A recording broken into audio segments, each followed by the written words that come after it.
this lab, we're going to go on Google to learn how to install Git in our local computer, right? So that's what we want to do. So type Git in your Google browser and hit enter, and make sure you are with the one that has git-scm.com. Go to the downloads for Windows, or we are dealing with Windows installation here, and under there you will see the 32-bit under standalone installer. Don't use that one, use the 64-bit Git for Windows setup. Yes, that's the one, because most of your computers will be 64-bit. So we'll wait for it to download.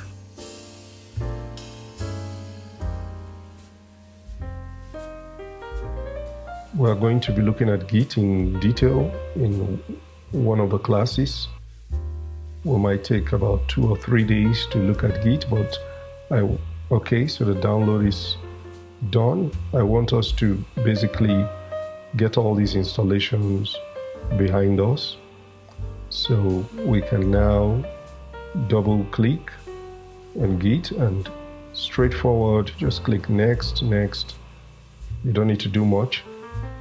Next, next, next, next. Click next. Let's look at that now.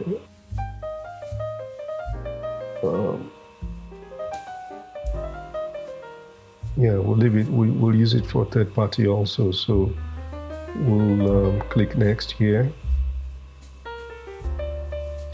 And yes, we'll leave it for OpenSSH. We will click next. We'll also click next. Most of these parameters, you just leave them as default and click next, next, next.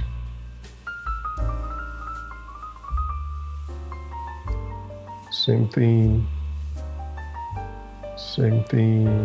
and we'll click finish, install.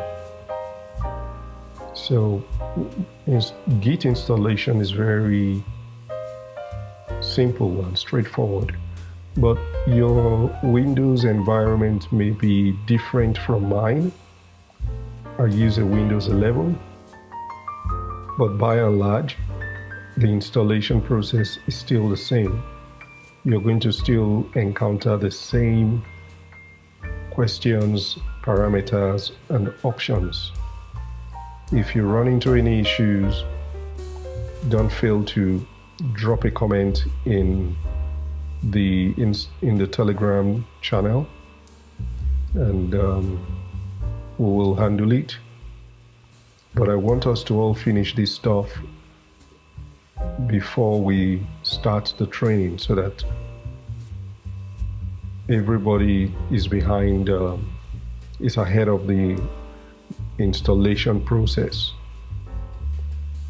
So do well to follow up and ensure you complete every one of the installation that we're doing. All right, so we should be done with installation of Git.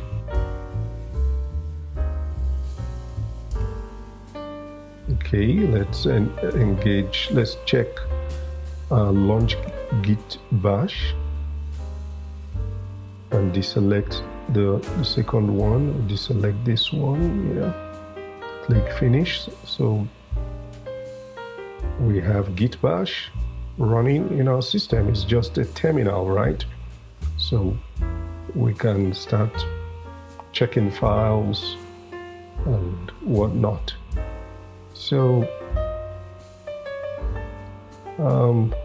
thank you for watching.